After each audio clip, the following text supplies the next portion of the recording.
Hello everybody! So people seem to really like my 3D turnaround effect that I did in my most recent animation, and I thought I would show a little bit more of the behind the scenes of it. I'll put a link up here so that you can watch the full thing with audio, as well as some more behind the scenes whips and sketches and stuff like that. So I animated the 3D portion using Maya. I've been using Maya for about 10 years now, and while I usually keep my 2D and 3D work separate, I decided I wanted to try something new with this one and try to see if I can use 3D as a basis for my 2D animation. I chose this shot in particular because I think it's a really good use of 3D to use the slow camera pullback to show the gradual increase of scale and then the eventual reveal of the dragon. And like I said, I'm just using Maya just because that's what I'm familiar with, but all of the 3D principles should be the same if you wanted to set up something in a similar program like, say, Blender.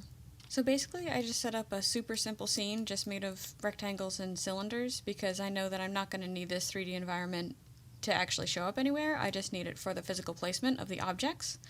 So I'm not going to put through all the effort of like texturing this kind of stuff because I'm just going to draw it in 2D later anyway. So this can look really ugly as long as I know where everything is.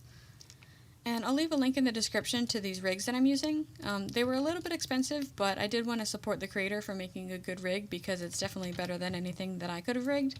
And I do like to use rigged characters instead of like a sphere, say like how I did with the background, because you can definitely get some better like anatomy and posing that I'm definitely going to reference when I get to the final animation. And when it comes to the camera animation, I know it's really tempting to just grab the camera and just start animating it around. But you get a lot more control over the camera if you first add controllers to it. So the way that I set up my cameras is that I always have 3 controllers. The red one is the top controller, and it controls everything. And then the blue one controls everything except for the red one. And then the yellow one controls only itself and the camera. And I actually never animate the camera itself at all. I do all of my animation on just these 3 controllers. You can see even that if I move the blue one to somewhere else, the red one still controls where it is. And that is true for rotation as well. And you can do the same with the yellow one. See how they all move as a unit in order of in the hierarchy? You can see here on the outliner that the red controller is on the top, the blue one is underneath it, the yellow one is underneath that, and then the camera itself is underneath the yellow controller. So then if I animate the blue controller pulling out, and then at the same time animate the red controller rotating, then that causes the camera to pull out and rotate at the same time, creating kind of an arc effect. So now knowing all that, you can see how I set up the camera in this shot. I have the red controller right here situated between the 2 cats' heads because that's going to be the center of the rotation. And then I have the blue controller here is the one that's doing the main pullback. And then I do have a little bit of rotation just on the yellow controller, of it just tilting up like that. Now I can hit play and you can watch the camera and see exactly what it's doing in the shot. Now if you're a close observer, then you may have also noticed something else that's happening in this shot. And you might be wondering, why are the characters sliding all around? Shouldn't they be planted in one place? Now I animated it like this for a couple of reasons. One being that I knew that I wanted the very first frame of the shot to be a tight close-up on the 2 characters looking up in fear, and I also knew I wanted the final frame of the shot to be a big grand reveal of the scale of the dragon with the 2 cats looking very small in comparison, and in order to get that framing I needed them to be further apart. That's one reason why I decided to have the camera pass behind a pillar.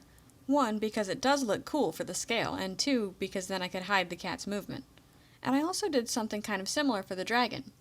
You see, if I hadn't animated her sliding in and instead just left her in the stationary position where she ends up, then her head would be behind the cats for most of the rotation. Just for fun, here's a version of the shot where I removed all of the sliding animation for the dragon.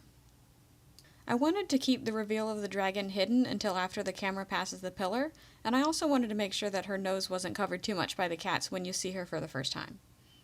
And then as far as the characters go, the cats are not animated at all, they're just holding a still pose, but the dragon herself is fully animated. Now in the storyboard, which was provided by the host, the dragon is mostly just holding her wings open while standing there, but I really wanted to make it look like she was kind of still waking up, like maybe the cats have disturbed her from a nap and she's still kind of tired. And in order to do that, I tried to have most of the animation leading with the back, neck, and shoulders to really sell how heavy the wings are and that it takes a lot of effort to lift them. And I especially knew that I wanted this specific pose here where it's the most extreme. You can see how her forearms are stretched out as far as they can go, and her wing shoulders are a lot higher than they are at default. You can see the default pose is having them down here. But I really wanted to lift them up high in order to sell the effort that she's making to lift the weight.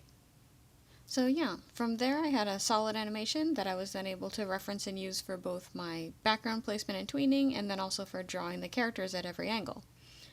I don't know if the actual process of how I interpreted the 3D reference footage into the 2D programs would be at all interested to anybody. Maybe that could be a subject for another video if people would like it. And yeah, let me know if this made any sense. If anyone has any specific questions, I can try to answer them. If there's anything that you want me to go more in depth into, maybe whether it's something that I did in a map part or maybe a general animation principle, let me know. I hope you enjoyed it.